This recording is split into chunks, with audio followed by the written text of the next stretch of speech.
Hello, everyone, and welcome. We do apologize for the delay. Apparently, there was some banes in the web attacking our our tech. Um, uh, for those who don't know, we are the Untold Stories Project. Tonight we present our first episode of Season 3 of Born of Rage, our Werewolf the Apocalypse game set in White Wolf's World of Darkness. My name is Jonesy, and I'll be your storyteller this evening. A quick note for those unfamiliar with the World of Darkness: this is a horror setting where the players will take on the role of monsters, in our case, members of the group, better known as werewolves. A little bit about the content for the stream: this is a horror game, and players may engage in adult language and adult content at times. Along with that, they may also encounter they will probably encounter graphic violence because they're giant rage monsters, and they occasionally may encounter NPCs who use offensive offensive language. Uh, this season's story specifically deals with the Valkenburg Foundation and topics of mental health and trauma. If those are not topics you're comfortable with, please consider checking out one of our other great streams and podcasts. With that said, I'd like to introduce our pack. And so go ahead and turn it over to Darren. Yeah, so hi everybody. I'm Alex, and I will once again be playing the part of Darren, who is a Get Offender Saroon, former New York City homicide detective, um, turned daddy and auto insurance nightmare. I'm so excited to be back. Thank you guys so much for hanging out with us again. I'm Aaron. I will once again be playing Kennedy Blood on the Dance Floor, Donovan. She has chosen her deed name, and being the Pack Galliard, she's going to make sure that that's what gets spread around. So Kennedy is a former Irish dance champion who found out she was a werewolf when she killed a whole bunch of people on the night before Worlds. So that was great. Doesn't give her any issues at all.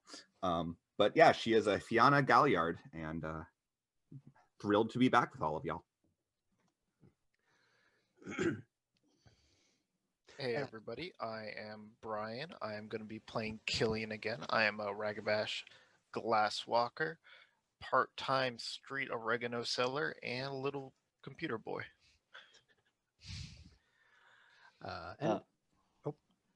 And for those who have followed us in season 1 or season 2, made us a new face tonight.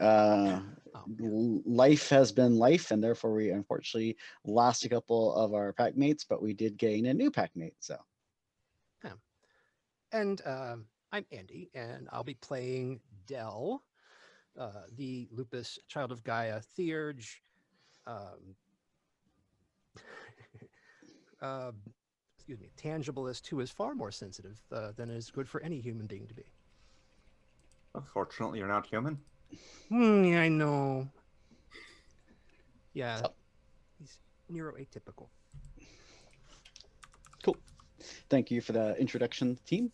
With that, I'd like to just say thanks again for tuning in. We are a small independent channel with the goal of bringing cool RPGs to stream that don't necessarily get as much stream and live play action as some of the other bigger name games. With that, to that end, we do rely on our viewers and fans to spread the word and share the love, and to let people know who might be looking for a werewolf game or any of the other cool games we play that were available and that we're here. So with that, I would like to encourage viewers to share that information. A couple other quick things for tonight. We are trying a couple new things tonight based on subs, resubs, gift subs, and follows and things like that. Cool stuff can get unlocked. So we'll see how that works tonight. We do have a couple of little slides on our overlay that tells us what those are. So with that, I'm going to go ahead and dive right in. This is season 3. This is our premiere. We'll get a little bit more into the details about the events of season 1 and season 2 as the evening goes on, but generally, quick blurb is season 1, the pack won the rite of passage and completed the rite of passage. In season 2, they started working for an organization known as the Valkenburg Foundation. And season 3 picks up with them at or following up the storyline with them at Valkenburg. And with that, we're going to dive right in. So, late night, Montana. The clear skies, stars twinkling brightly in the evening sky. Is a new moon, so it's the shadows are darker than darkest they will ever be in that area of the world. As we slowly look over the 2-story large ranch that has been repurposed as the Valkenburg Foundation, a home for lost and troubled Guru. We see a second-story window with the bars on it. Inside, we see a young Guru sitting on a plain cot with nothing else in the room. And he's slowly rocking himself back and forth, muttering under his breath, "Ring around the rosy, ring around the rosy." As he does so, we find our Guru, Darren. It's late at night. You currently find yourself walking the halls of Valkenburg. It's a madhouse. As you step up on the second floor, long hallway that leads north, east and west. The few beer dim lit. Apologize, a little tongue tied tonight. A few bare lit bulbs hang from the ceiling, casting just enough light to see by as you go down the hallway. As you start walking down, the hallway seems to stretch on you, going further and further than it physically can to fill this house. The far wall seems at least 50 to 75 yards down from where you're at. And you look back and the stairway is at least another 30 or 50 yards behind you. As you keep walking, the walls around you start spreading out and widening as the wooden floor slowly transforms into dirt, and you find yourself walking through an old trail, and the building and the walls beside you slowly dissolve and transform into what looks like small little huts and houses, and what looks like maybe an old medieval village. Off in this crap again. Off in the distance, you hear the faint ringing of metal striking metal. What would you like to do?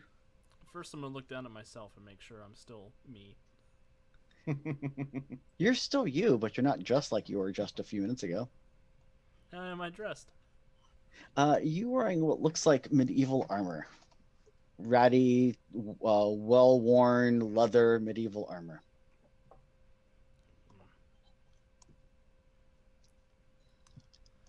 And so the hallway has given way to this village, right? There's no like hallway behind me that I could go stumbling back into. You look behind you and it's gone. Well, I guess we better see how this plays out, and I'll light a Lucky Liam, and I'll if I have them in my pocket, I'm going to light one and head on towards the sound of battle. Okay. And Kennedy, we find you downstairs, sitting in the reading area, reading over a bunch of old books, following up on some leads that you had recently about various Fey lore. When you're knocking at the door the back door near the kitchen, which leads out to the grounds and the staff area. Pound, pound, pound. Pound, pound, pound. I will get up and head over to it. Okay.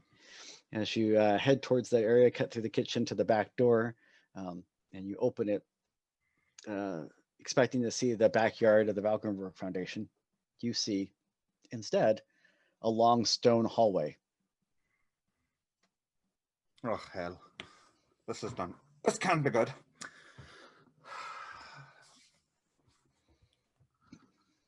Do I see anything? Of a stylized M.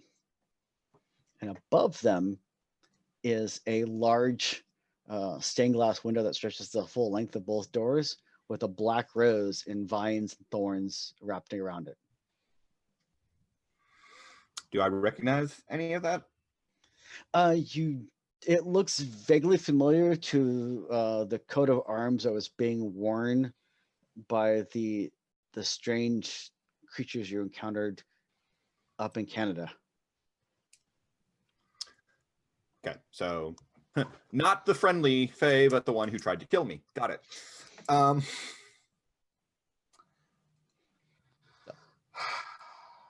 Well, nothing ventured, nothing gained, and I will approach those doors. Okay. You said they were slightly open, slightly ajar? No, there's they're sitting there. There's some light coming through the stained glass windows. Ah, okay. I mean, all right. Well, I know that stained glass is difficult to see through, but you can normally make out something. So I'm going to try and peer and see if I can see anything through the windows. Sure. As you look out, you can see some movement moving around on the inside. There's definitely several people on either side. No one's right next to the window, so they're back ways, but you can definitely see there's movement going on the other side. So, and meanwhile, out in Black Forest, Black Hills National Forest, near the Valkenburg Foundation, we see a young lupus guru hunting through the underbrush, stalking a rabbit. As you're stalking your prey, you hear a snap of a twig behind you and the clicking of several rifles being readied.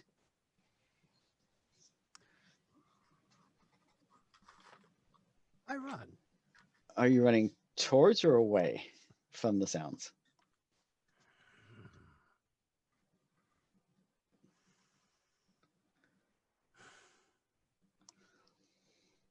I know what that sound is.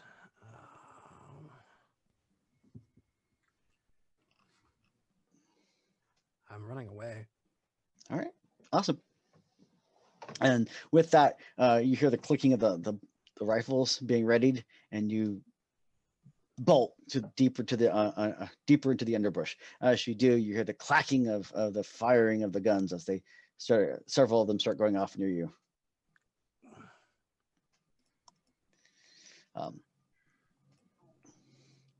Killian, That's quite you are awakened by the swaying of the RV and the sound of a body slamming into it. The pack has a little RV that they parked out front of the Valkenburg Foundation, and that's where they've been using as a crash pad. And you hear that, you feel the whole thing kind of jolt a little bit, and as you felt the body hitting it. Okay. Gonna take off my sleeping mask and get up. I'm gonna find my Glock. There's nobody else in the cabin with me, right? And you look around, it looks like you're the only one currently in the RV. Okay. I'm gonna go to the side that the bang came from. I'm gonna stick my ear to the door. Do I hear anything else? You don't. I will be unusually brave and go to the driver's side and start turning down the window. And I'm gonna peek my head out. As you look, you roll down the window, look out. It looks at the RV is parked in, looks like a back alley somewhere. You see the brownstones and trash cans and a dumpster, and not the front of the 2-story ranch home that is in the middle of Wyoming that is the Valkenburg Foundation. Wait. I didn't drive out here. Where's everybody else? I'm gonna take a piece of gum, start chewing on it, throw it out the window, bless raccoon, put my slippers on, and I'm gonna try to sneaky snack out the door. Okay. And as you creep out of the RV into the alleyway, you definitely see the trash. A couple gust of wind blows some trash by you. And you get the foul smell of rotten meat drift into the alleyway. And as you kind of explore a little bit, you see a couple of dumpsters and you see several bodies lying in the alleyway. And you see what appears to be light coming from the alleyway, from the main street area. It is dark and it's night, but you see light. It has a flickering orangish color, which you expect possibly a fire of some sort. Fire. I'm gonna make my way over to the fire. Okay. So as you're stalking through, we cut back to Darren, and he's stalking through the village. And as you're looking around, something in your gut lets you know that, based on whether it's bad movies or just something else, you're not quite sure. But for some reason, like you're kind of your gut's telling you that based on the style and the wardrobe and everything, that it feels like you're in Germany, or the people are just like like you expect that whole region to have dressed at the time. Everyone's And wearing as lederhosen. a little bit further before that, but as you're going through, you see as you're stalking towards the sound of battle, you do hear what appears to be more clashes and more clanking of swords. And as you stalk through, you see several bodies of what appears to be, you're suspecting, villagers from this small farming area. And amongst them, every once in a while, you see the body of someone wearing what looks like Roman armor.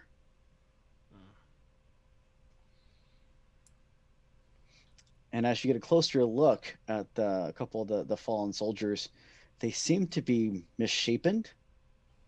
One of them you kind of kick over with your foot, and it looks like his one arm has been elongated and stretched and twisted, and it has more of a tentacle appearance.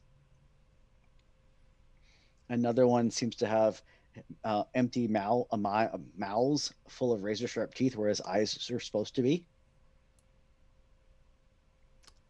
That triggers some kind of like genetic anger in the back of Darren's mind. I'm gonna look around for a weapon. Are there any axes or mauls nearby? Anything big? And Germanic? You can get a couple axes. There's also the Roman soldiers had some spears with them too, so you can definitely arm yourself. All right, I'm gonna grab a big fuck off axe, and I'm gonna go look for some Romans to kill. So, standing in front of those double doors, you see Kennedy. You're slowly opening them, or you're gonna try to quietly sneak in, or You're gonna make Roman clothes. Well, currently Kennedy's wearing her normal clothing.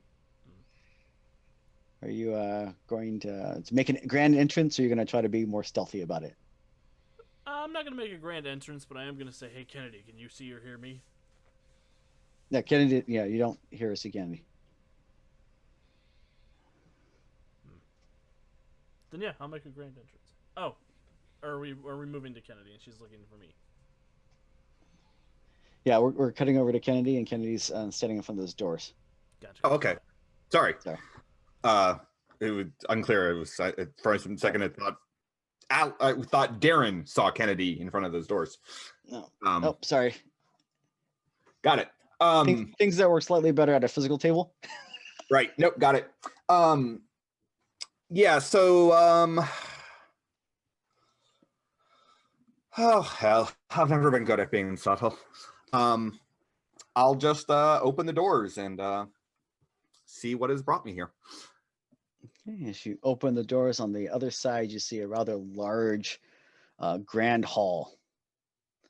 There are tables and lining the sides of it. There are lots of torches up and big giant chandeliers hanging from the ceiling full of candles and glowing golden light fills the whole chamber. There are giant green tapestries hanging from the sides of the wall. They all have a black rose motif with thorns, along with a golden harp. Okay. Amongst the main center open area of the room, there are dozens and dozens and dozens of guests. They all seem to be wearing pseudo medieval garb or Victorian garb, but you can tell immediately by the fabrics used and the cuts used that it's not truly medieval.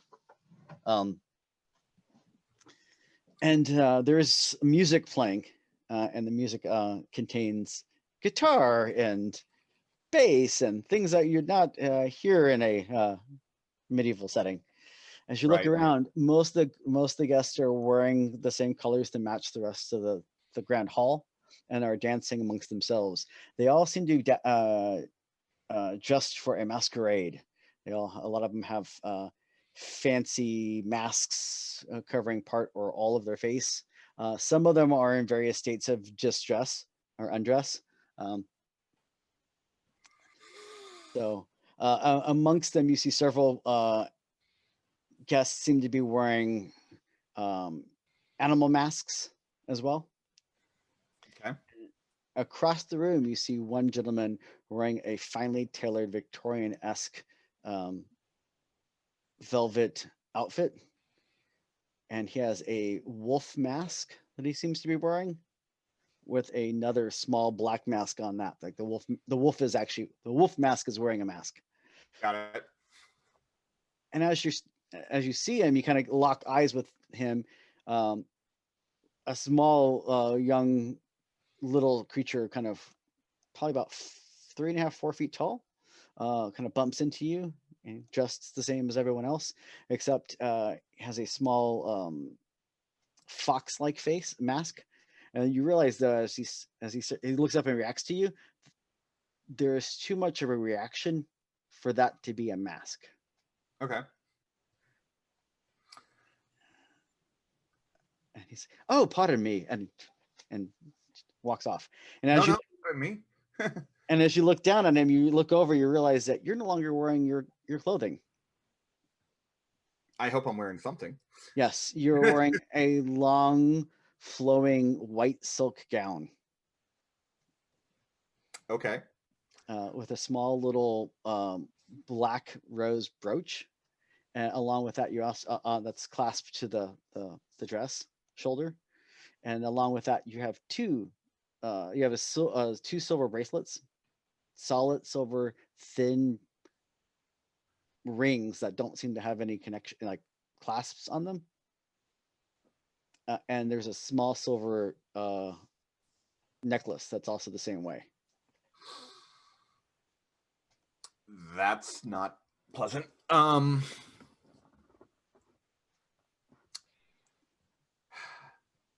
Do I have a mask? You have one. Yes. Okay. Well, you said I locked eyes with the man in the wolf mask, so I believe I will make my way directly, but not like rudely, not like cutting through people, over towards him. Awesome. Cool. And you start making your way towards the man in the mask. Meanwhile, elsewhere, we see Dell running through the woods, evading some hunters. Crashing through some underbrush, you come into a large open area.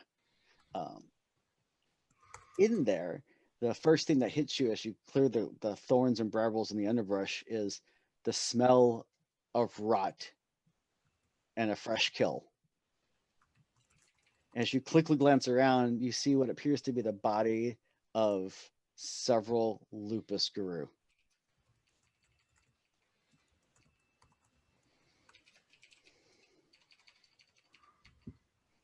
So, That is more or less what the reaction is at this point. There's a lot of staring wide-eyed and sort of. He's gonna. Okay. Am I still hearing the noises of the pursuers? You do hear them off in the distance. They're not right in direct pursuit of you, but you do hear that they're still off in the distance. Seems to be moving through the underbrush. Your best guess is they don't know what direction you headed in specifically. But Good. as you start looking around, you realize that the couple bodies that you're seeing are, as you get closer looks, they don't have any pelts. They've been skinned. And with that, there's a crash right in front of you as the bushes open up, and a rather large-looking hunter steps through. He is very just ragged and old-looking and just weather-beaten. Based on the recent descriptions you've heard about the other hunter that was in the area that was recently killed by the pack, he looks like he matches that description. Hanging from his belt seems to be several pelts. And he makes a move to pull out a machete and head towards you. And with that, we cut to Killian. Man, I see a fire, but I don't see any hobos. You see a couple of fires, and as you come around, you see that the fires, a couple of them are in trash cans, but a couple of them are also from some burning cars. Oh. And as you look around, it looks like a war zone has hit. You definitely recognize the streets of New York City. You see trash and debris filling the streets. You see several bodies that look bloated and rotting. You also see most of the street lights. A couple of them have been knocked down. Most of them are burnt out. There's a couple here flickering here and there, giving off a weird amber light. And then from some of the windows in the nearby brownstones, you see pale red light bleeding through. And it looks like someone's drawn on the windows strange square shapes with strange lettering and symbols pointed in the corners of the different boxes of the squares. Do I recognize these symbols? You don't. Actually, I take that back for a second. Make me an occult check. Occult. What's an occult? What's the difficulty? Difficulty is going to be 7.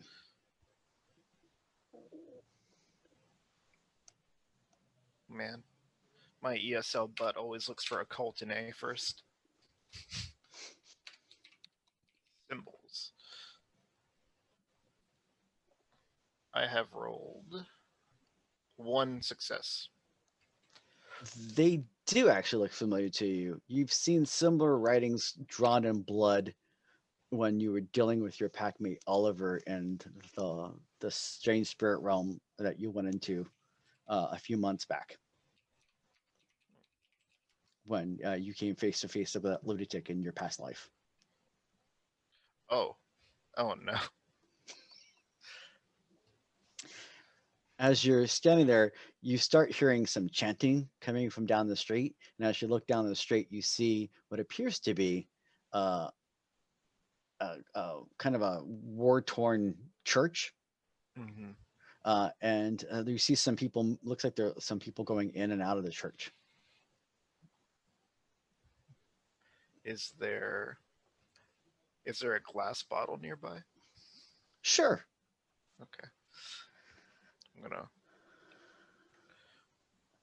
go back to the RV real quick, grab some lighter fluid, and rip my pajama a little bit for a rag and get a lighter, and then I will head towards the church optimistically. Sweet. Do I hear what they're chanting? You hear that they're chanting, but you can't make out what the words are. They don't make sense to you. It's like peppy or religious or ominous. Ominous is a really good way to put it. Okay. I'll start kind of mimicking the mumble under my breath as I make my way towards it, so I don't stand out as much, hopefully. Certainly. Imhotep. Imhotep. I have no idea what you're talking about. Killian's seen movies. Yes. Yes. With that, we cut back to Darren. You're making your way through and looking for a Roman to go waylay on. As you do, you see what it over towards the edge of the village area. You see several dead, a small heap of dead bodies, and standing near them is what appears to be someone wearing Roman centurion armor. There are several fires that have been lit in the area, which kind of illuminate the armor around him. He is pretty much soaked in gore and blood from head to toe. Roman dog. And with that, he snaps his head towards you. And where he should have eyes, he's got two pinpoint lights of sickly yellow-green energy. Yeah, I was gonna ask if you were one of the tentacle kinds of Romans or one of the douchebag kind of Romans. It could be both.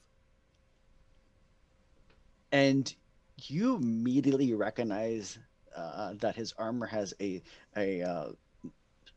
Gru glyph carved into it, which you recognize as the sign of the Eater of Souls, which is one of the great tentacles of the worm, like the head outer avatars of the worm. You have heard tales of this person, this creature that is sitting before you. You know him as the Butcher. Well, that's ominous. He is lay waste to several packs, and he serves the great worm itself. One of the three great hydras that serve the worm. Well, I'm gonna serve him an axe in the head. So, but I'm gonna shift to Krynos on my way over there. Certainly. So you shift to Krynos, and you go to engage with the Roman. Go ahead and make me an attack roll. While you're making your attack roll, we're going to cut back to a quaint little ball that's going on in Look in at a his great. Krynos form from the last time we played. So, while you're making your roll, Kennedy, you are making your way towards the man in the wolf mask. Yes. And being very unnerved about my new jewelry. As you approach, he puts out one hand to take yours. I will do a slight curtsy and then extend my hand. And he does as he takes, he does the little formal bow and goes to pull you a little bit closer as the music begins to swell a little bit. And it's that pseudo. We have the industrial goth band doing a cover of a pseudo medieval court dance vibe going on. That actually probably sounds like it's right up my alley.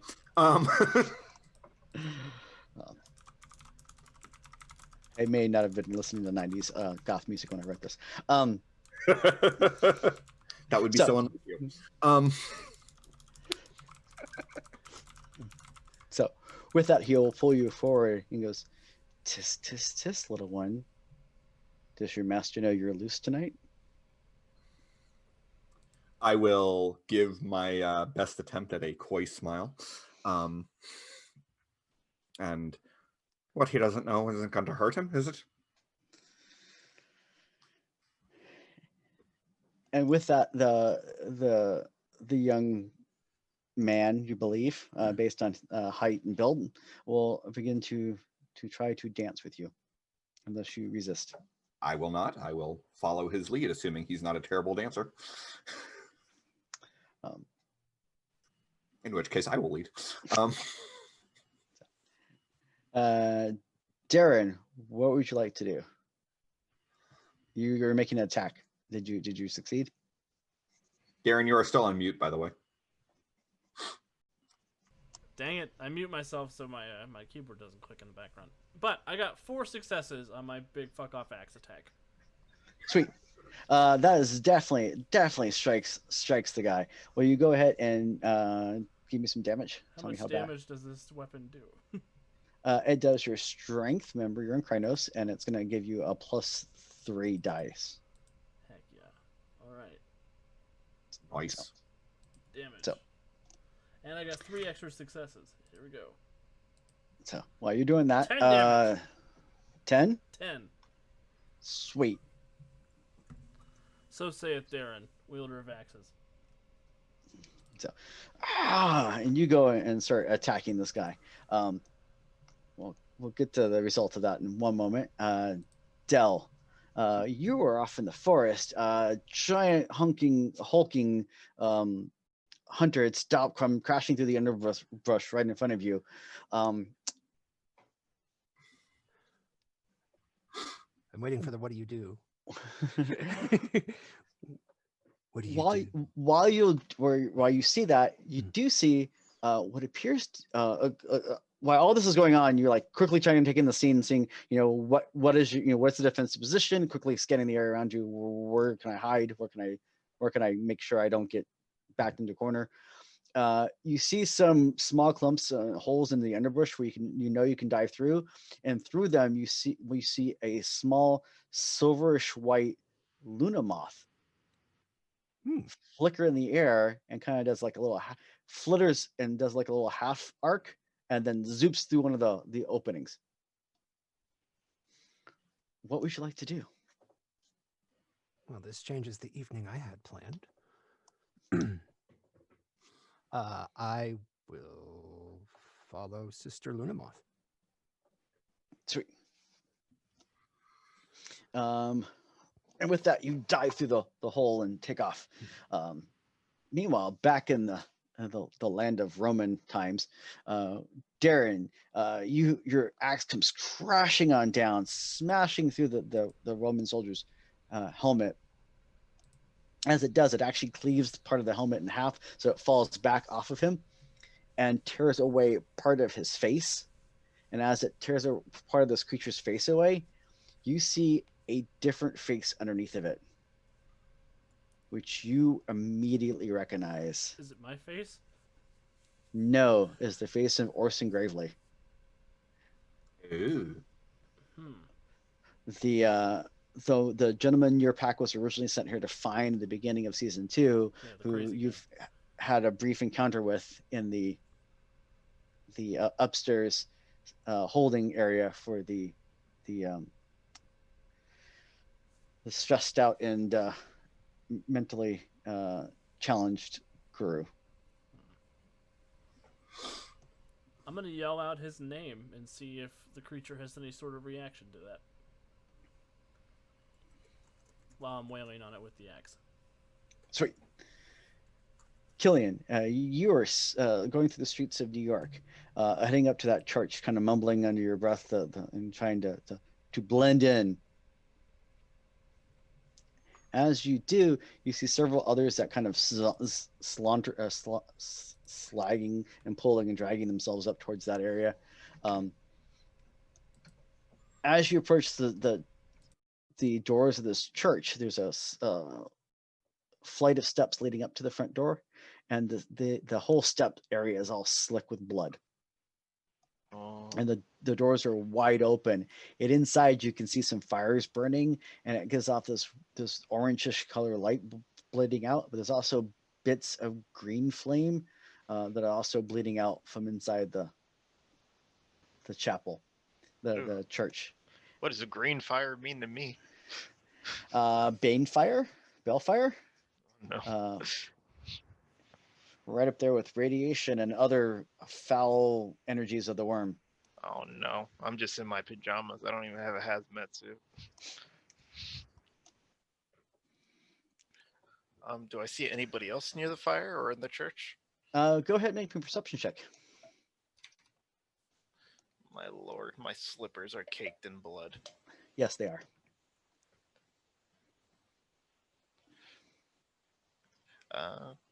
There it is. Difficulty? Difficulty's gonna be 6. Survey says 0. Do not see anything. So, just because you don't see them doesn't mean they don't see you. Oh, sorry, was that loud? I would like to Chris Angel Mind Freak and a gift of the Milky Eye. Blur of the Milky Eye myself. Okay, yeah, totally. And as you do, you can kind of scurry up a little bit the steps and get a better view inside. Inside, most of the pews are gone. What's left of the few pews that haven't been removed are broken and in shambles across the ground. Inside the church, you see what appears to be a priest, black suit with a little white collar and the whole bit, except he's all covered in gore and blood. And around him are what looks like dozens of people. Some of them look mostly human. Some of them look bloated and kind of distorted a little bit, like they're like just starting to decompose, but they're still moving around. And you see several others that appear to be standing next to him that are standing full upright, fully like still covered in gore and stuff, but fully in control of their senses. Hanging from the ceiling by dozens of chains are bodies. Some of them look like human, some of them look like they're Krinoskuru. Amongst them, you see several of your pack members. Oh no, are they dead? They appear to be. Oh. Oh no. And with that, you hear a click, click, click, click, click, click, click, click, click, click, click, click, click, like sounds like a typing of a type, someone clicking on a type keyboard. Alex, mute your keyboard. And as you look over, you see some glint of metal and movement over from the side, next to the side of the church. And it doesn't seem to be covered in gunk and grime and decay. How many people are in that room? About 24. 24. Okay. And the clicking's coming from a different direction or the same direction? It's coming off from the side, off towards the side of the building. Instead of going to the main entranceway, if you were to go around the side of into the small little courtyard area, that sounds like where it's coming from. Okay. I'll keep a note of the cult circle and I'll go to the clicking. So you make your way over to the clicking. Can't be a xenomorph. Darren. I'm thinking of Predator. And Darren, you have slammed your axe to him, attacked this guy. He did make several swings at you as well, and you are taking little flush and damage here and there. But yeah, you do manage to drop him, and as you yell out his name, he pauses for half a second, and as he does, the whole scene seems to flicker for a moment. Almost as if it's bad reception. And for half a second, like for a millisecond, you swear you're standing in a small desert town. You know, that's what I get for letting Spectrum supply my dreams. And then you're back to where you were. Still in Roman times, right? Not in the hallway back at Valkenburg? Back in Roman times, yep. Okay.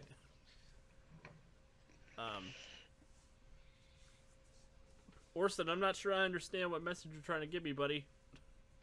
If you're in there, I don't do so well with metaphors. I'm a cop. And I'm going to hit him with the axe again.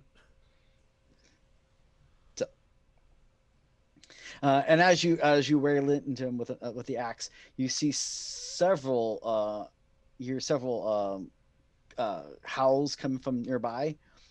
As you slam your axe into him, and you look over, you see what appears to be a couple more Roman soldiers engaged in battle with what appears to be a Krinoskuru.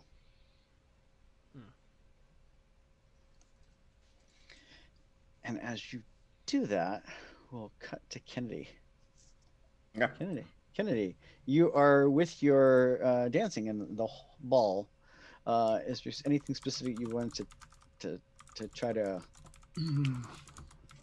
accomplish? I don't want to give away the fact that I am probably not whoever he thinks I am. I hope. So I'm going to do my best to be coy and flirtatious and just kind of do the, you know, quietly asking of what gossip is going around the court at the moment, trying to get him to at least drop some names so I can start to try to at least, even if I can't connect dots, at least see the dots. Yes. So with that, he is as you're talking and going along, he's looks and goes, "Oh, Kennedy, there's no need to be coy. Even if you're not Devon's plaything here, you'll always be Devon's plaything somewhere else. I should know." And as he reaches up to take off his mask, and as he pulls away his mask, you see what looks like the partially eaten and decomposed maggot infested face of Orson Gravely. Okay. And then it looks like he's starting to reach for a weapon or whatever. And as he does that, someone grabs your hand and spins you towards them, and you see what looks like a beautiful, tall, thin, pointy-eared gentleman. He's like, "Oh, let's," and we'll kind of go to do a waltz type maneuver to waltz you right away from him. He's like, "You're not supposed to be here." I'm sorry, I must have gotten lost. "I'm not supposed to be here either, but that's another story altogether." Well, perhaps we can not supposed to be here together. Trying to make sure that we are dancing away from wherever Orson is. Yes, now he is trying to lead you away, and Okay. as you look, you see that he's wearing what appears to be a noble regalia, and along with that, he's like, "Oh, here are my manners." And as he stops, as the music kind of pauses for a second, he stops and bows and kisses your hand and says, "Devon Mayfair of House Lannon at your service."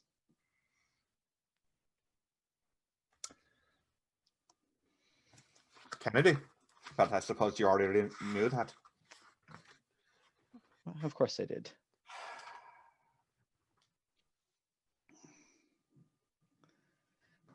I don't know where the witch has got to, but I'm sure you and your pack will sort that out.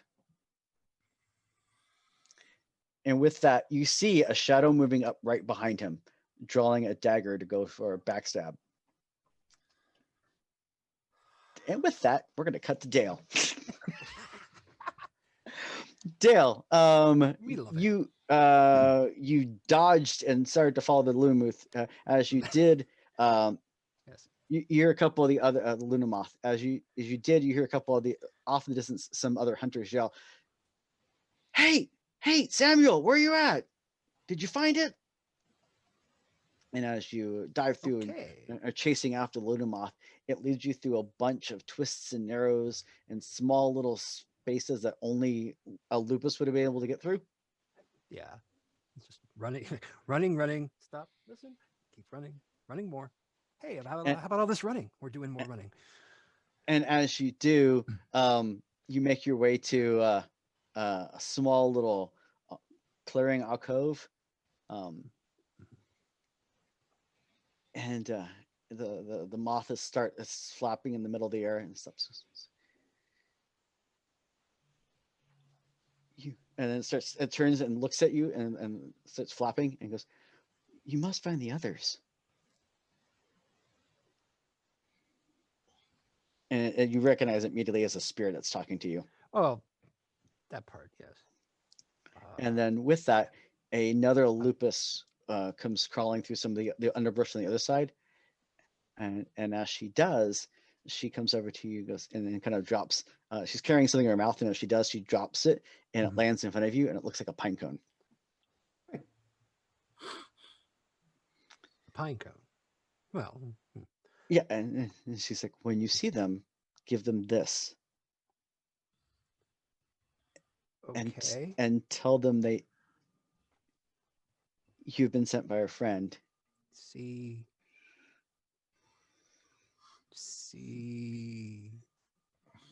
There are others nearby. They work with the Valkenburg Foundation. They dealt with the hunter. Your elders should know of them. Yes. Yes. I will take your gift to them. And when they do, they will tell you of their great deeds and their history, and then you will be able to decide if you were able to help them or not. I will. Okay. Who are you? I'm a friend.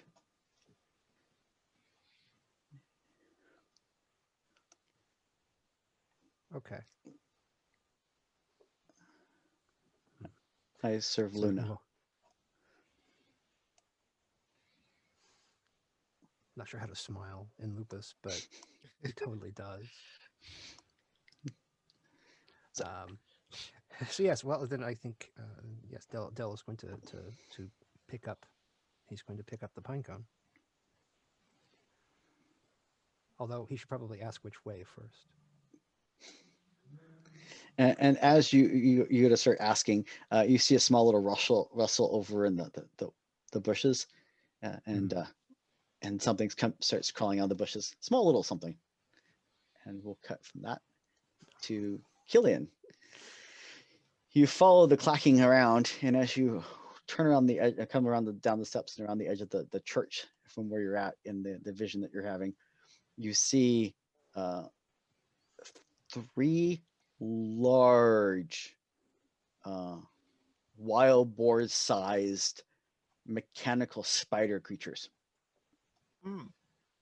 that seem to be made out of bits and pieces of computer machinery and technology, and like wiring and cabling around the legs, and little wires and blades for legs, and the main heads for each of these 3 creatures seems to be made out of an oversized keyboard key from a keyboard.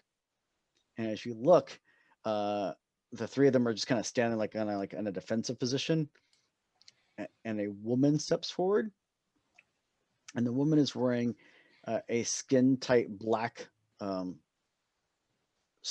shiny suit.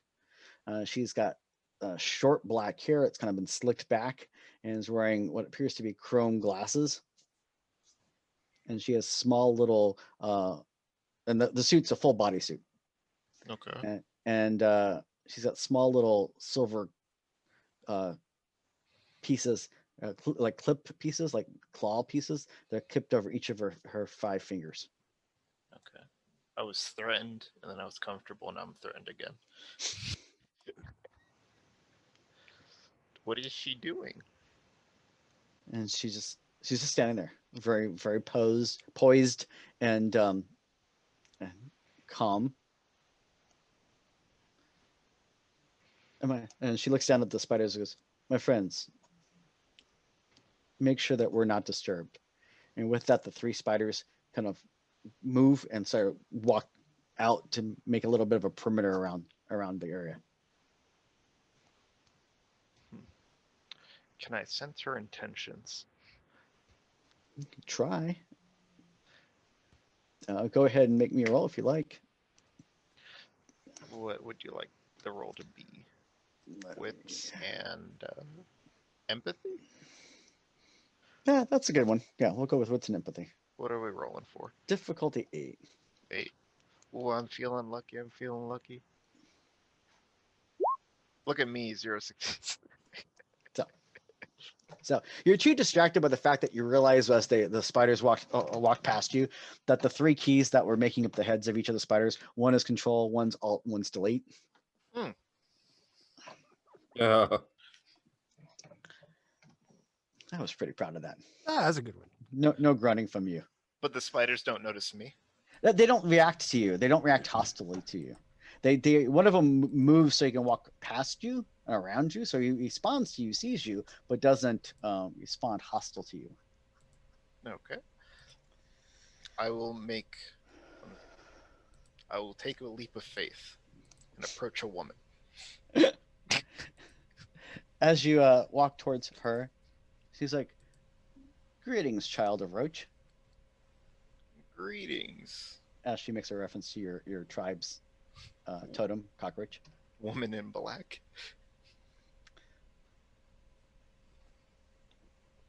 I serve Queen Ananasi. Ooh. We've I know things are not going the way you expected, and this is not, well, what I was expecting either. We would like to make sure this does not come to pass. Oh, thank God. To that end,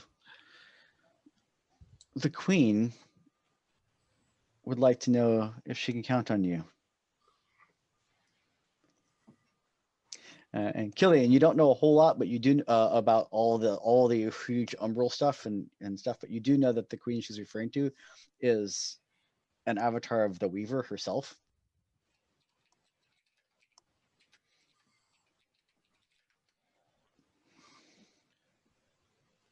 Yes, the queen can count on me.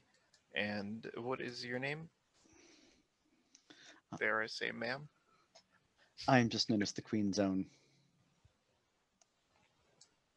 The queen's own? Correct. Okay. Put queen's own right next to friend zone.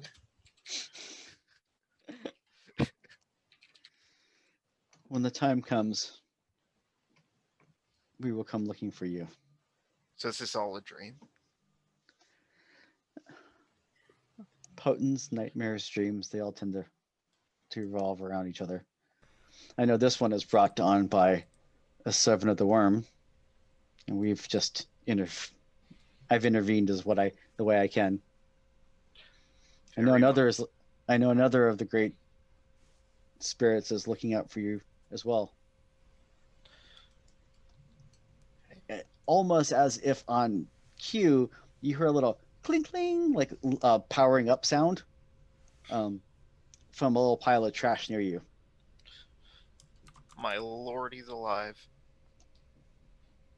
I kind of like go over and kick the little wastebasket over. And as you do, a fully powered up PSP falls out. Oh. With a video game already booted up. Oh. As you look down, you see Sly Cooper.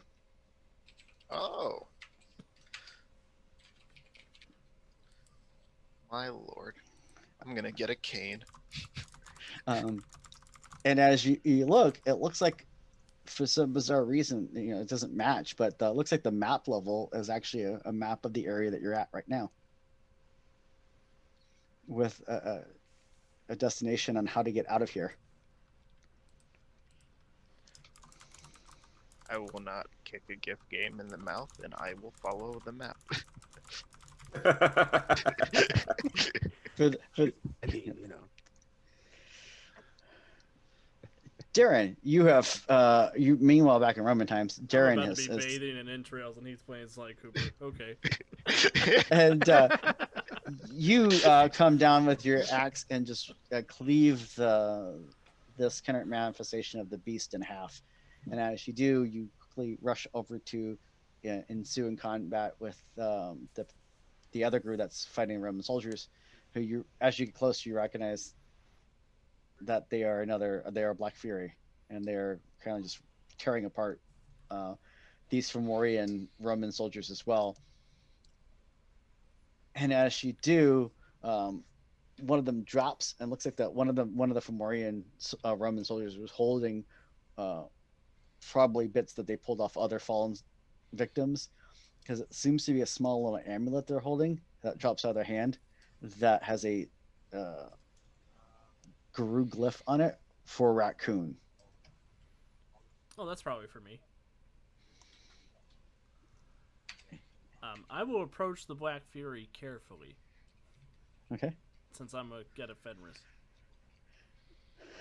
And I'll brandish my axe carefully in front of me and say, "What say you, Guru? Shall we butcher these Romans and drive them forth, hearing the lamentations of their women?" Sounds good. And yeah, I will engage in battle with the Black Fury and try to make my way to the amulet. Cool. And with that, you quickly dispatch the Romans and what's left of the Roman from Moria and get to the amulet. Kennedy, Yes. you are as you're sitting there talking to Devin Mayfair of House Lannon. Uh-huh. For those playing at home, that is one of the changeling houses from Changeling the Dreaming. Uh-huh. You see the shadowy cast of the Orson coming down to backstab him as he's doing that. Devin quickly spins around, drawing a rapier, and blocks the attack, and the two begin to engage in combat. And you take a little half step back just to get in a more defensible stance, and as you do, you feel a little tug at your waist. I'll give a look. As you look over, you see a small little boggin. He is wearing a raccoon mask. Can I help you? There seems to be a situation that needs my attention. As he does, yes, this is for you. And he reaches, as he holds something out. It appears to be a small silver pine cone, and which appears to be some sort of locket of some sort. That's a lovely gift, but I should probably do something about that first. Oh, Lord Mayfair can hold his own, but the longer you're here, the longer you'll have to hold his own. I will take the locket. What do you mean by that? This is where you're supposed to be, but not where we're supposed to be, and we shouldn't be meeting like this. It's difficult to explain, but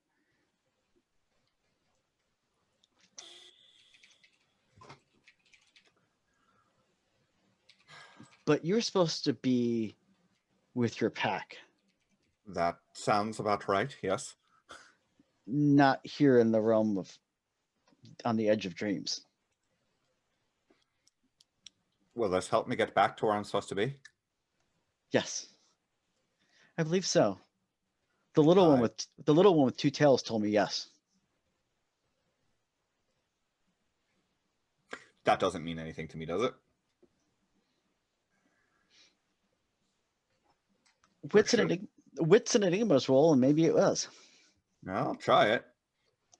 I've got those, sort of.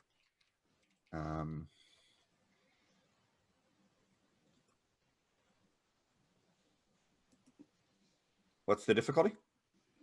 7. Okay. That would be 0 successes.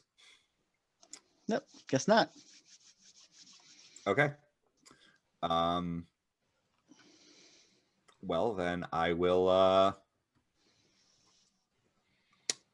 I suppose, put the locket on. So you take the locket, and as you do, it actually, you can see it as you take it and you're going to put it on. It pops open, and a small little key pops out. Okay. And as you do, you see a door over in the far side of the room, and that something catches your eye. Something moving over there catches your eye. Something small and furry. Dream logic. I just got a key and there's a door. So I will move over to the door. Okay. With that, the clanking of sword against sword continues to go on. And as you do, for half a second, you swear the whole scene shifts for a moment, and you're standing in a small town in the desert. And it shifts back to you being in the formal Fey court. Okay. Is there a keyhole off this door? Yep, little tiny keyhole. I will try the little tiny key in the little tiny keyhole. Click, and it pops open, and as it does, the door opens, and it looks like it's the hallway out front of the kitchen in the Valkenburg Foundation. I will step through. Cool. And as you step through, poof, you're back to where you need to be. Lord Mayfair and I are definitely going to have a long talk about all of this. So, and with that, Killian, you follow the map, Yeah. quickly dodging some more roaming creature things. As you step over what appears to be a couple bodies of people that have just literally exploded from the inside out. Yeah. You make your way to a back door in a slide, like an old burnt out bar. It was the alley entrance to take the trash in and out. And on the door, though, you see some claw marks on it, which look random. Would have looked random to anyone else, but you recognize them actually as a guru glyph for Umbra.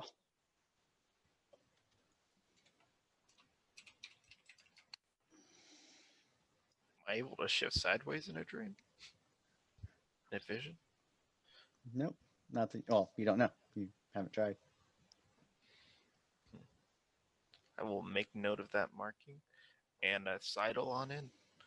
Okay. And as you open the door and you shut it behind you, everything goes black.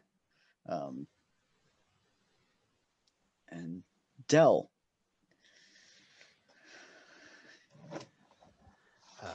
And Yes. as you're sitting there and you're talking to the little wolf in the hands of the pipe cone, as you go to take it, the wolf in front of you just kind of dissolves into moonlight, just fades away.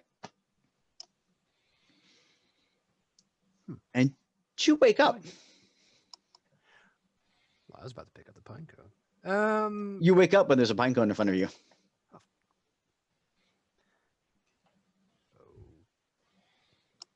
Okay. Dell will pick it up. Well, I mean, it'd be easier to carry if he. No. Yeah, he picks it up kind of in his teeth, and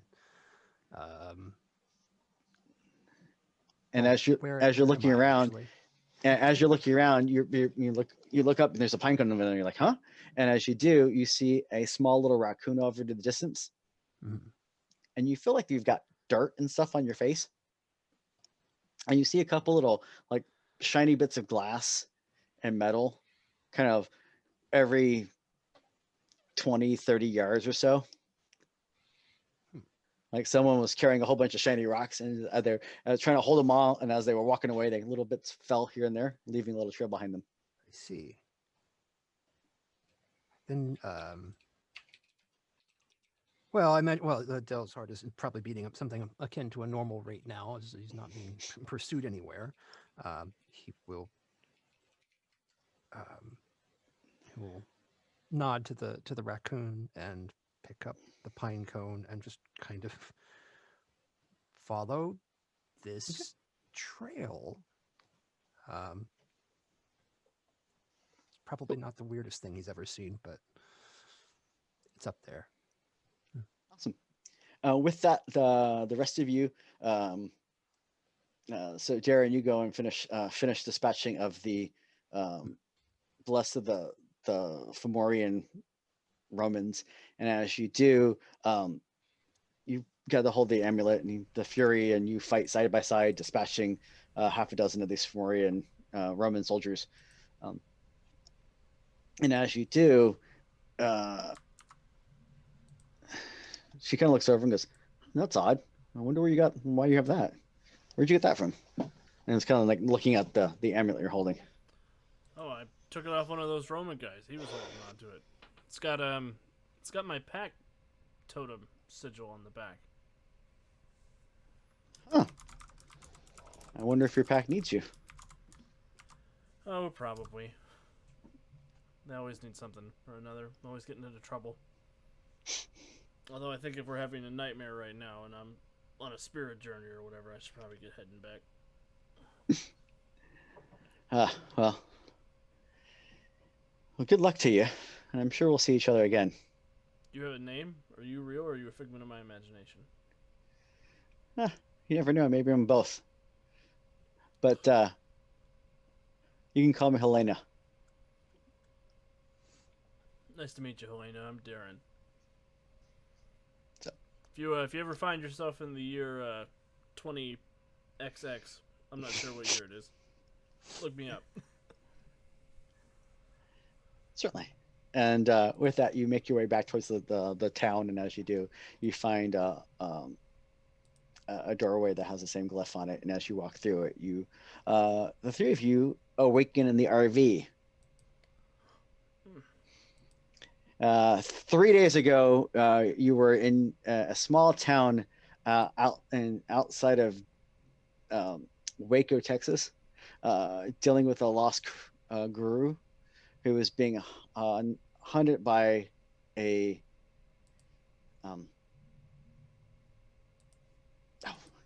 spacing on the name of it. A specific bane that feeds on nightmares and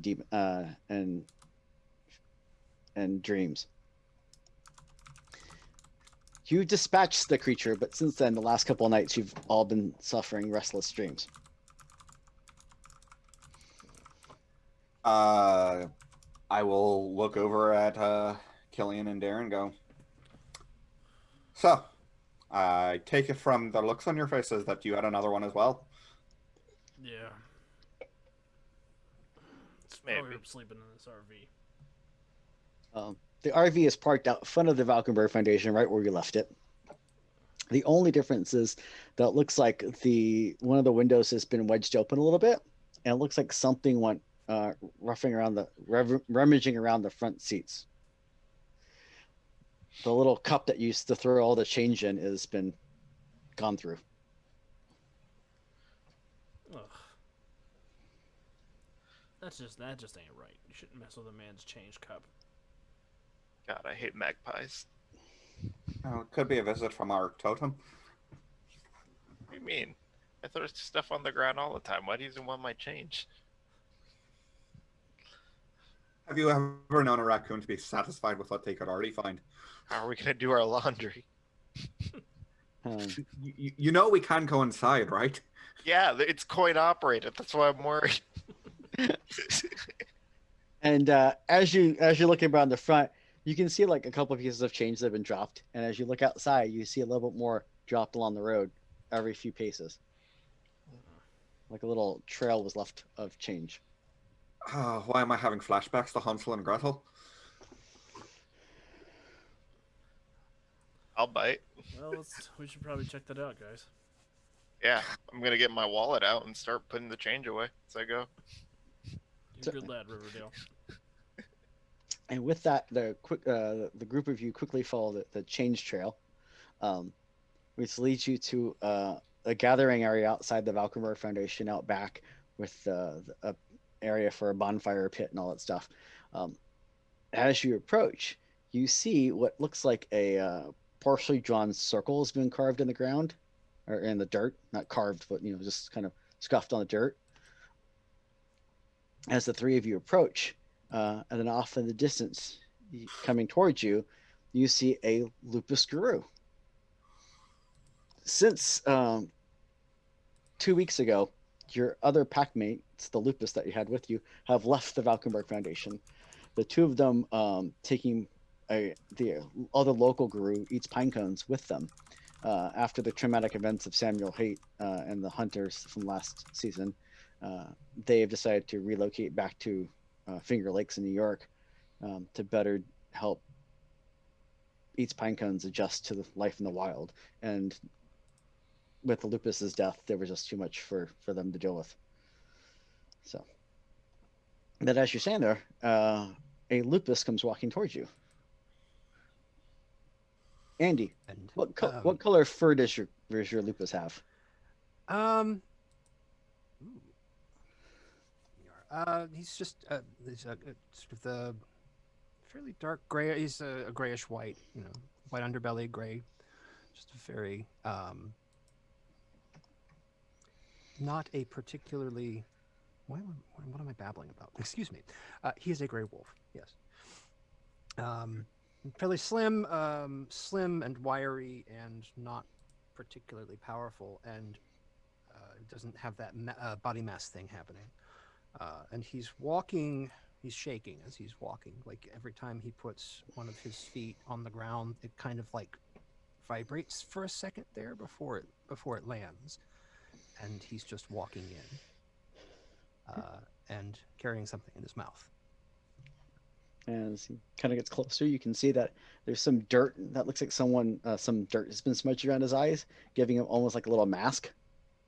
And you see the little tiny handprints, what could be like handprints on the tops near his ears and stuff, like something was perched up there and smearing mud around on his fur while he slept.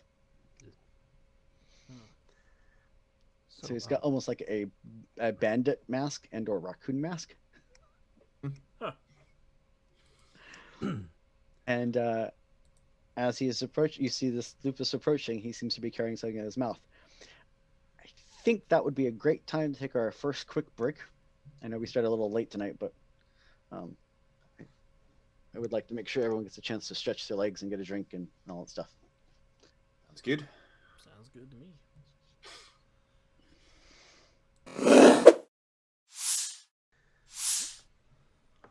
Thanks for hanging out with us while we took a quick break. With that, quick recap. Pack had the various members of the pack had strange visions / flashbacks / forward flashes, whatever. They're still trying to sort that out amongst themselves. Drop some bad acid. And one flash sideways. And with that, as part of that, they followed a trail of change left by what they suspect is a raccoon, if not the raccoon, the totem version, leading to a small bonfire area outside of the Valkenburg Foundation, where they usually used to hold moots and stuff. And as they arrived, a lone wolf Lupus Guru was approaching them, carrying something in his mouth, and that's where we were. Right. I suppose Kennedy would do a brief, how that works in Hobbit form, howl of introduction. Basically doing just the equivalent of the "You're welcome here, but who are you?"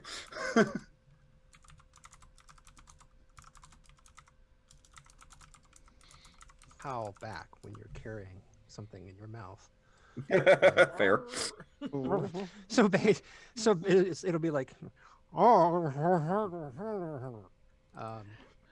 a Mentos tablet. But so where is the sort of sparkly glassy metal path that I've been following? It was leading towards this little. So you followed it through the woods, and it kind of meandered towards a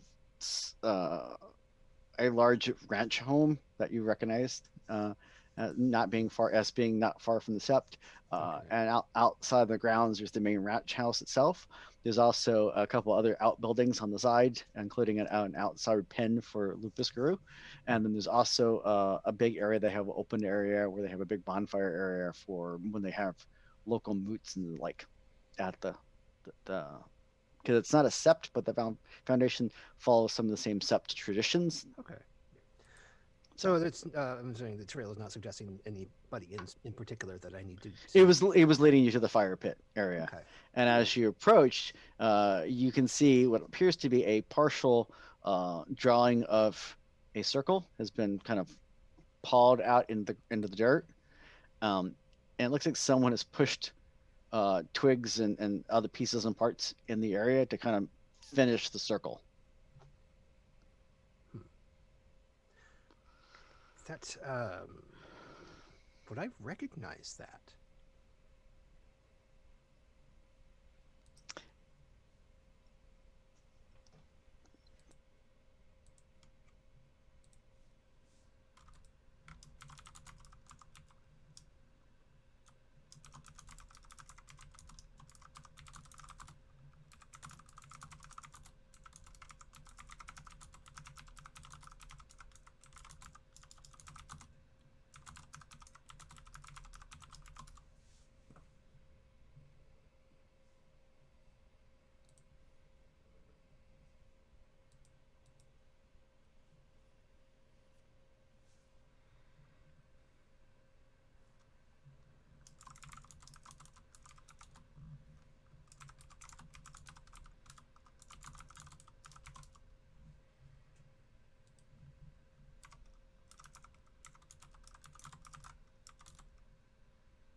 Thing in mouth. And I'm going to, going to give the pine cone to her. Just I'll kneel offer down it. and take the pine cone. Okay. And as you pick up the pine cone, it's a pretty decent sized pine cone, but it looks like something's like clawed in, not clawed like destroyed, but more just clawed like scraped into the pine cone. The guru glyph for raccoon. Hey, that was on the amulet in my nightmare. I think we might have had some recurring themes here. Greetings, brother. I'm out on the dance floor. Behind me is my our Arun, Darren, and Killian. Who are you?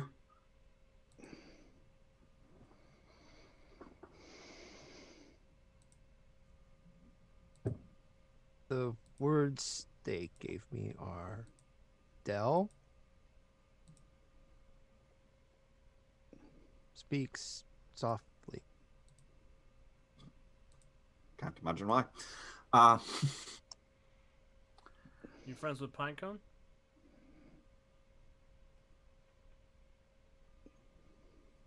We had a guru friend who went by the name of Eats Pines Cones. Ah, okay. She was lupus too. There's a whole pack of them around here. This was given by a friend. Well, I would consider her a friend.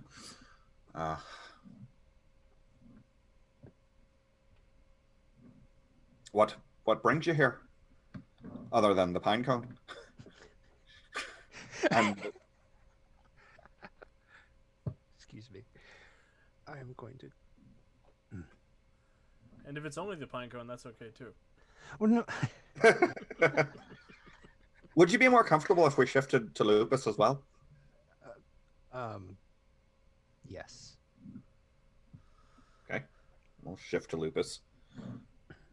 I will also shift to lupus. I will shift lupus as well. Yes. It's a little easier to converse with them, I suppose, in these days. Yeah, Dell, are you okay? You're trembling so much, you're almost part Chihuahua. Kennedy gives you a glare. Al doesn't know what a chihuahua is. Okay, you're actually right, but that still hurts.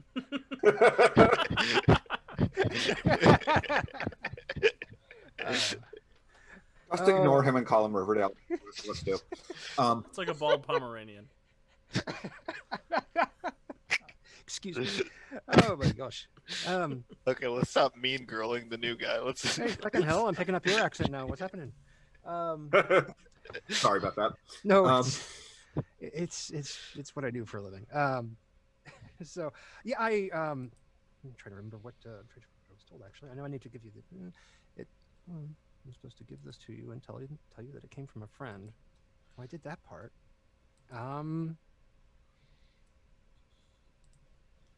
Do you need help?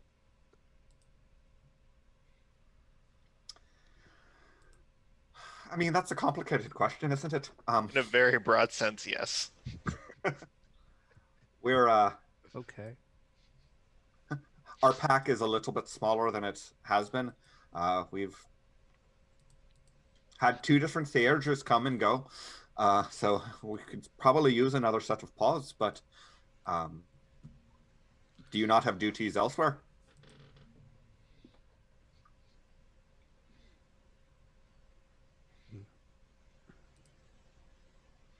No. I don't think I do.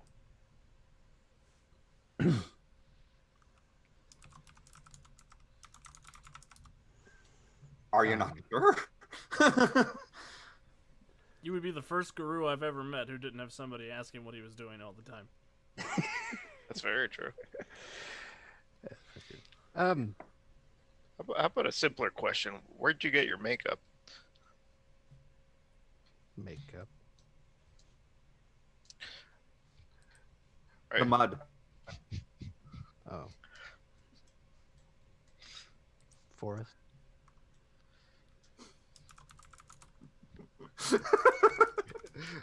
Okay, well, Dell is a wolf of many words. the question has been answered. I The relented. prosecution rests. Maybe it's the woods. Maybe it's Maybelline. Who knows? Hey, after all this guru stuff, all I know there aren't any coincidences. We have a raccoon. Dell looks like a raccoon. I'm having flashbacks to Priscilla, Queen of the Desert. What's to be Queen of the Desert? There's nothing in it.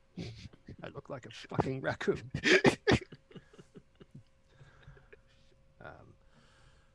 Funny that you should say desert, but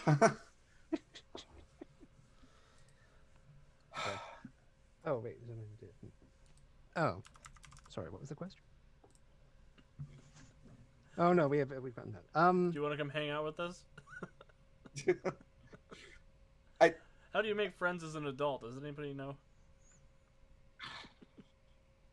How about we? you're the one who keeps pointing out that you're the only adult among us.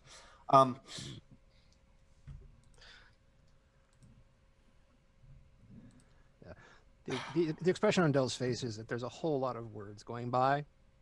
Very few of them seem to be landing immediately. All I hear is dial-up. Well, there's just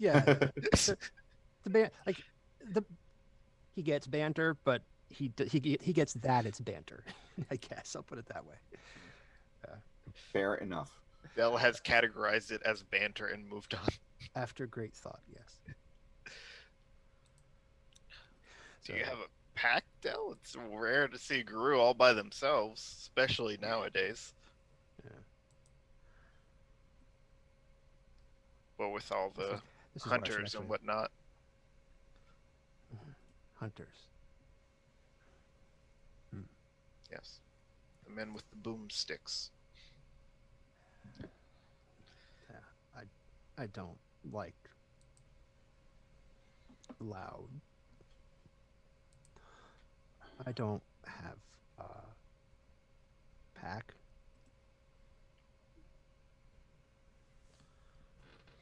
He said, hoping that that's true. Help me, Storm. Yes, you used to have a pack, but Oh, I do. Excuse me. that you used to. You don't anymore. Thank you. Um, I was much more thinking about personality than backstory, so I'm like, I'm just gonna. No, no. Pack.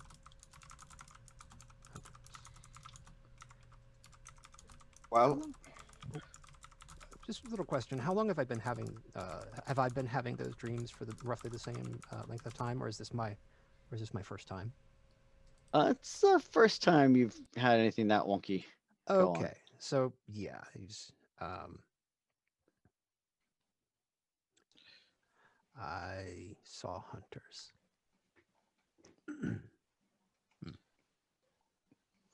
we've had our own run-ins with hunters not too long ago. There was a particularly nasty bunch around here. They're our friend Pinecones. Her and her friends were attacked by them, and we tracked them down and put an end to them. Although they were involved in some very, very, very dark, worm-filled things. They took their fur. They sure They did. took their skins.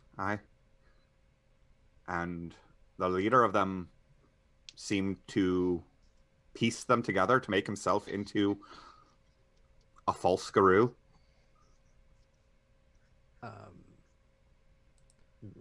He's in hell now. My God, you guys are terrible at small talk. Yes, we're not trying to engage in small talk. Well, we don't even know who Dell is. How about we take this very, what appears to be traumatized guru to the mental hospital we're staying at? But now Dell knows that we have bodily put somebody into hell, and we are not to be found. We have asserted our dominance. I mean, this is what guru do. We tell our stories and establish our renown, and establish our tale. That's true. We killed somebody in So- Times Square. Which spelling of tail? The one with the Y. It could be both. Yes, but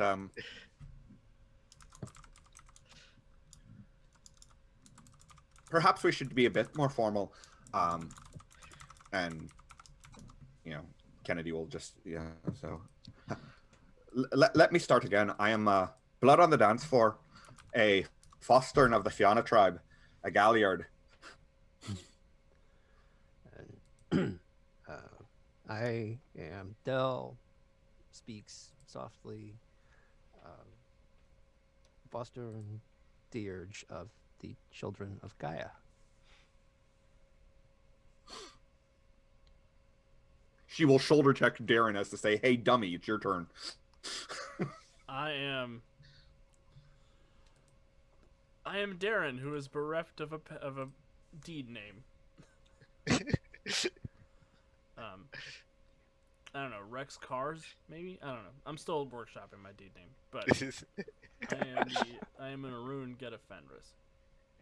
Aaron workshops his name. Oh no. No, that is such a Glasswalker deed. That's true, Darren. You've been working on that name for what, like 7 months now? Look, we don't have nicknames where I come from. You don't even have more than one draft. I've got ideas. Been busy. Oh, Jonesy, if Killian, if Kennedy dies, I am coming back as a Glasswalker whose deed name is workshopping his deed name. Oh wow.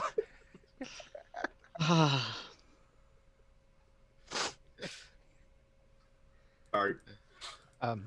So yes. So Darren was introducing himself, I believe, or he has introduced himself. Oh. If it's relevant, I am the alpha of our pack. Dell shows appropriate deference in response to that.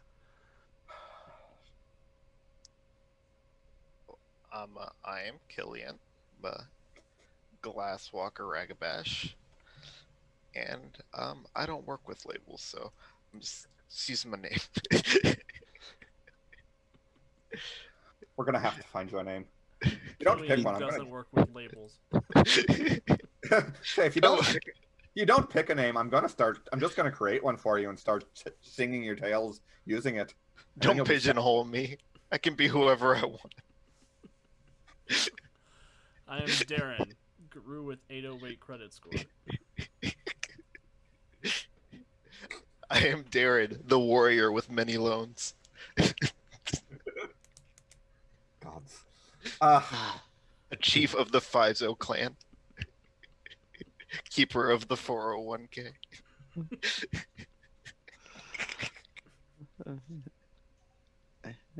It's happened. As we've just named the entire Glasswalker tribe. I feel like I should apologize for starting that. No, it's fair. Master mortgage. Oliver was trying to help everyone pick out deed names at the end of last season, and apparently it just didn't stick. I stepped right on that rake and didn't even know it was there. That's beautiful. Yep. So you're a Theurge of the Child of Gaia. Well, if you're looking to help, as I said, we've had 3 different Theurges come into our pack and then leave, each for their own reasons. So we certainly could use some help with the more spiritual side of things. Yeah. So perhaps this is Gaia's way of providing. That checks out. The gig economy has been rough. Our open door policy is backfiring.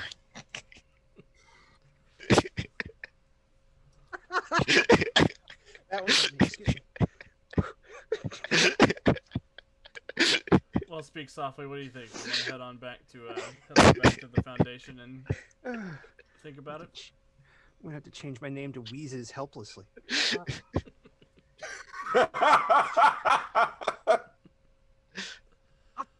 Oh, pardon me for an out of character moment. Charlie horse, man. Oh, dude. Okay, excuse me. The answer, by the way, was yes. I was really building up to saying yes. Getting a Charlie horse in lupus form would be the worst. Oh God.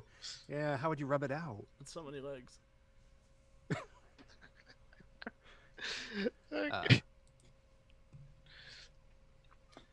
So we our pack currently, we've been tasked for helping Valkenburg. Their job is to help Guru, who've had problems with the change. I don't know how much you know. I don't know how. Have we seen Dell at the Sept when we've gone there for rites or moots or anything? Jonesy? Now that you've mentioned, you think you may have seen them in passing. Yeah. Okay. Yep. Never had an interaction with them before, but may have seen them occasionally here and there. Because they do look familiar with someone you've seen at the Pure Heart Sept, which is the nearby Sept. I might have seen him in Hamid form, like walking around nude. I don't know. Saturday night. What do you want? Saturday night. Dell's a guru after my own heart. Wait till you see New York, Dell. Every night, Saturday night. Yeah. So, oh, I'm sorry. There was a question put to me. Do I know this? Yes. No, actually, you were asking me how much I knew. I know. Well, then, yes, we could certainly. We're currently back and resting and waiting to see what future need the Foundation might have of us. Although we've all been having nightmares of late. We had rescued someone from a particularly vile bane, which fed on dreams, and since then we've been having problems. But Hunters. Yes, that too. We've been busy. I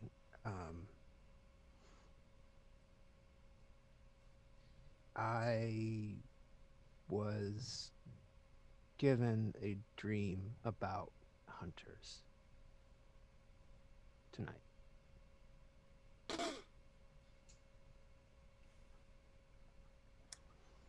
More hunters? I thought we killed them all or sent them to hell. Well, not all of them, just that one who was operating in the area. He Well- never meant by all, like relative to all.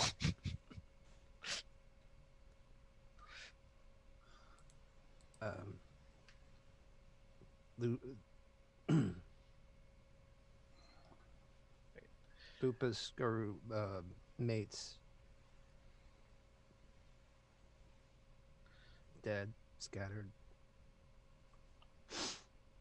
Now that you mention no it, skin. I don't want to really say it like that, but I had a dream where you guys were all hunted, as in past tense, as in dead. Yeah, Who was dead? We were all dead? big No, knife. no, I was alive. Oh. The rest of us were dead. Yeah, somebody, some. Oh yes, Ananasi, some Queen Ananasi. My lord, it was like Philadelphia after an Eagles game. Everybody was dead. Streets were on fire. You guys were burning in a church with Bane fire.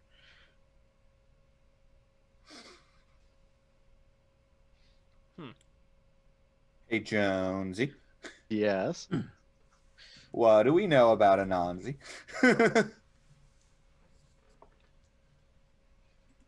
What do you know, or what does your character know? Yes. Well, I'm asking what my character knows. Aaron knows quite a great deal. Um, Go ahead and give me a wits and enigmas check, and we'll find out. I darn it. believe in you, Kennedy. Kidding, she's not believing herself. Dig deep into your cerebral cortex. Or your dice bag, whichever comes first. Roll, baby, roll. there's a success. Hey. Oh, bloody, there we go.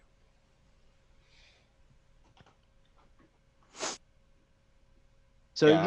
you know the general bits about Ananasi, and the general bits about the hierarchy, the Weaver, the Wild, the Worm. You know, if Darren mentions it, you actually recall. It depending on, let's say, if Darren mentions it and you recall as a player, I'll let you even know about the Eater of Souls and all that stuff too. Oh, the butcher? Yeah, Darren will mention the butcher. Okay. I will paw out the symbol from the butcher, I believe, onto the ground. Oh yeah, then I had to axe Wait fight a this second. big scary tentacle monster dressed as a Roman centurion. It was glorious. That's a very specific dream. Question. I Answer. ran. So, in your dreams, other than seeing, well, us being dead, did you see anyone else that you recognized? Because I had a vision that involved Orson. I didn't see Orson. I saw Orson too, but he was the butcher in my dream. I saw a Or woman he that was I inside the butcher. It wasn't very clear. saw a woman I didn't recognize, but wouldn't mind meeting again though. Was her name Helena? Her name was not Lena. Oh. Her name is Queen Zone.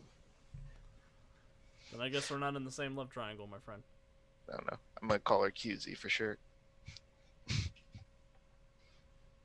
Yeah, she was wearing all black and had silver fingernails. Yeah, it's not really my type. No, you're not your type. I followed a Luna moth.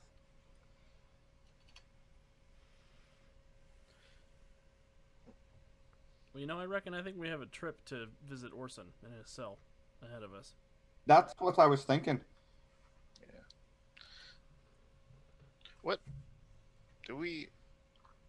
What kind of bug were you chasing, Hmm. Dell? Sister Luna Moth. Luna Moth. Luna Moth. I don't know Um, anything about entomology. His we wing one of the small winged.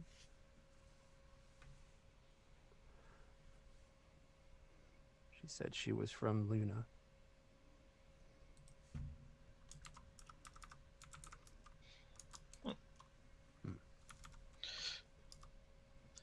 So what's the game plan, gang? What are we doing?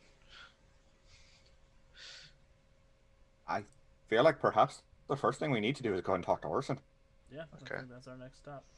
Let's do that. Dell, do you have clothes? I don't like those. It's fine. The Valkenburg Foundation understands he can stay in Lupus if he's more comfortable that way. That's fine. I'm just thinking about the times that he won't need to change in Lupus. Can't We be can burn that bridge when we come to it.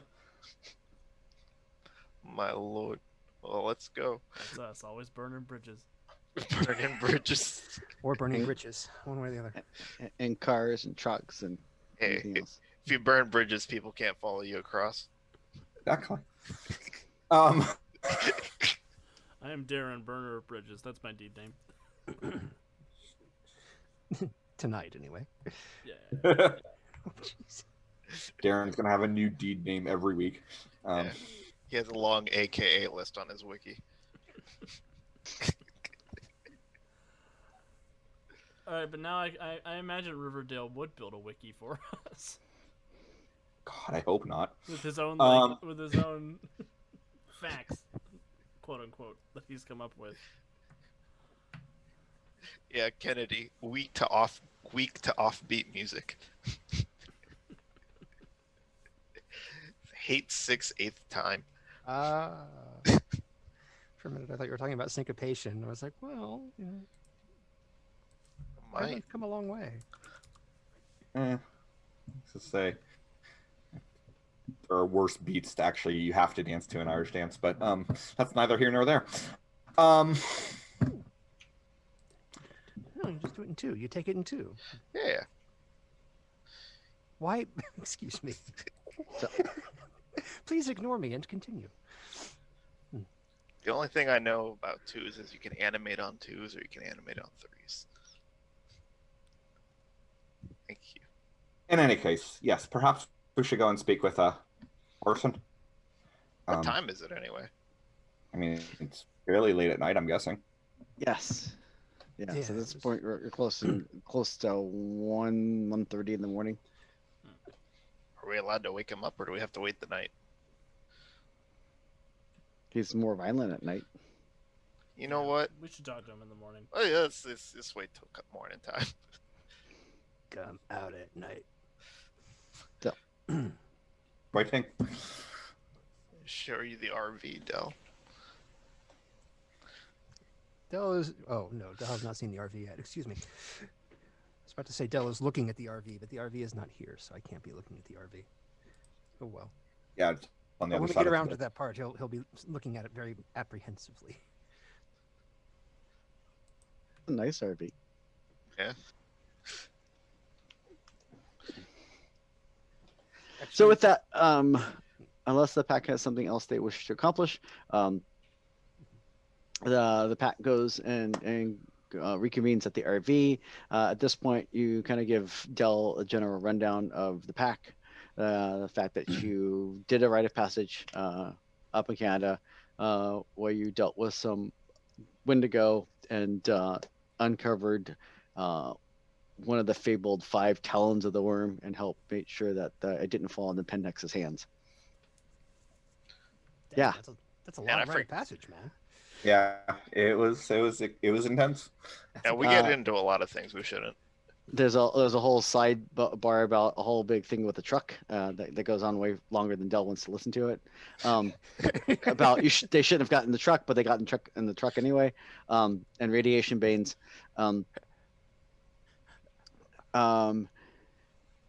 And so, and then as far as that, then they returned to New York and being wrangled into going on the Valkenburg Foundation quest, with being assigned to the Valkenburg Foundation, picking up 2 more theurges because they keep seeming to misplace their theurges. Went to a nightclub. That This happened. bodes well. While there, they were as part of the questing pack, which is the official Valkenburg pack. They are tasked with going out and finding and recovering a lost guru or guru who are suffering from trauma, and bringing them back to the Valkenburg Foundation at least to get help, if and when possible. Their first mission took them back to New York, which led to a rather large and robust fight in the middle of the streets of New York We didn't start that one. with cars. Cars being ran into each other at full speed in the middle of the highway. We were jousting. And the other car lost. Yeah, the car always loses. So Ella's rethinking every life choice he's ever made. there was something about a notorious club called Nothing Shocking, and it being run by leeches. Excuse me. Only one time. And something about Fey cats. And the Fey in general seem to have a thing for Kennedy. That's But true. Kennedy being Fiona, Dell's not completely surprised about this.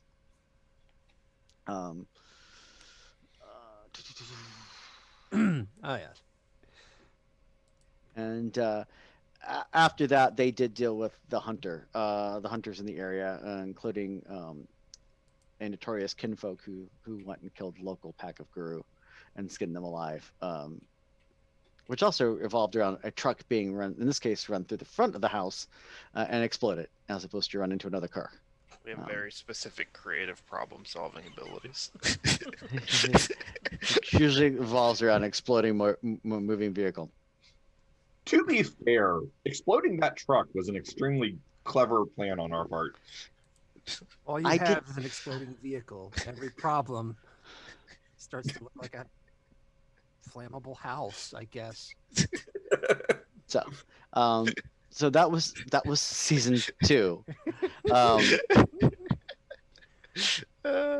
With that, there was one side quest that the Valkenburg sent them on, which happened off screen, which is a few days ago. They went to a small town in Texas to try to help a local guru there. She was being hunted by a Nocturna, which is a nightmare Fomori, nightmare Bane. And since then, as a repercussion of fighting that powerful Bane, the pack has been plagued by recurring nightmares as an after effect of that fight. So, yes, and at least to some degree, though Kennedy almost you would almost suspect that not all of that was necessarily a dream per se for Darren's case. It sounds more like one of his past lives. Right. Well, hopefully Orson wasn't in one of my past lives. Well, I will make him incredibly old. although actually, that something occurred to me, Jonesy. You mentioned that we, or at least you mentioned that I am. I was paying attention during other people's dreams. That we saw like a brief vision of like a town out in the Midwest. Yeah, Texas, small desert town in Texas. Was the town that we fought the Nocturna? Would that match? That would have been the town. Yep. Okay. So Well, so it seems like some of it was bleed through. Okay.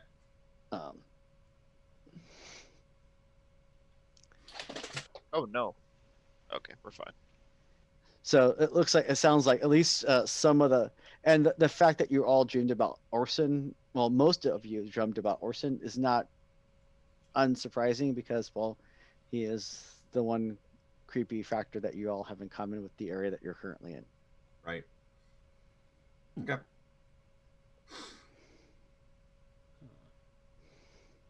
Very concerned for our safety. So the pack does eventually crash for the evening.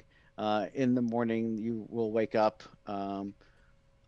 When you wake up, you are flagged down by Victor, who seems Victor Helms, the local glass walker. Yes. Who Interesting way to say that phrase. the pack discovered information last season that Victor may not actually be Glasswalker. Ah.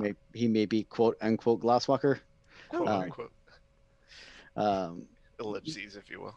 It's Plexiglass spelled wall. it's spelled Glasswalker, but reads Shuttlelord. Oh, very good. Weird. Where he was duped by Sam, to get access to his cousins. So with that, Victor does approach you that says that Dr. Valkenburg will want to speak with you later this afternoon. She's got another mission for you. With that, do you mention that you're going to want to meet with Orson? Or I mean, Huh? Darren, what are we doing? Yeah, I guess we should talk to him. We should get through. okay, We should get Well- information related to what happened to us, because I assume he has something to do with it. certainly. So with that, you do arrange to meet with Orson. We are going to. I am going to call it a little early tonight, just to make sure we don't interrupt in the middle of that discussion. I want to make sure you have plenty of time to do that discussion. So, Oh, it's gonna be crazy. I'm excited. well, I there are PCs involved, and therefore, No. I resent that. I mean, not Jonesy wrong. will cut us off exactly at 10. so with that, I am Actually, what going. time is it? We're a little early tonight, but I think this is a good place to wrap up for our first episode. So with that, I do want to thank everyone for tuning in tonight. I know we were a couple of technical hiccups in the beginning, but a couple of things I do want to mention as we're wrapping up this evening. Well, first, thank everyone for joining us, tuning in tonight, and all that fun stuff. Also, thanks to my pack for coming back. I appreciate it. A couple other things I want to mention is tomorrow night we have a brand new episode of our amazing Fallout game, which we're super excited about and looking forward to more episodes of that. That is being run by our very own Alex, also known as Darren, on the stream. And then following Friday, we have yet another episode of Something Dragons, our current podcast, Pathfinder podcast, actual play, featuring 4 teen girls going through her first Pathfinder adventure path. So it's really exciting. And then next Monday, did you want to do the big announcement, Alex? Yeah. So next Monday, we are going to be premiering our Nether War campaign. It's a Mutants and Masterminds 3rd edition campaign. It's the big event that came out last year. And we have the line developer from Mutants and Masterminds coming on as our special guest for the first adventure. So it's going to be a whole lot of fun. I can't wait. Ooh, special.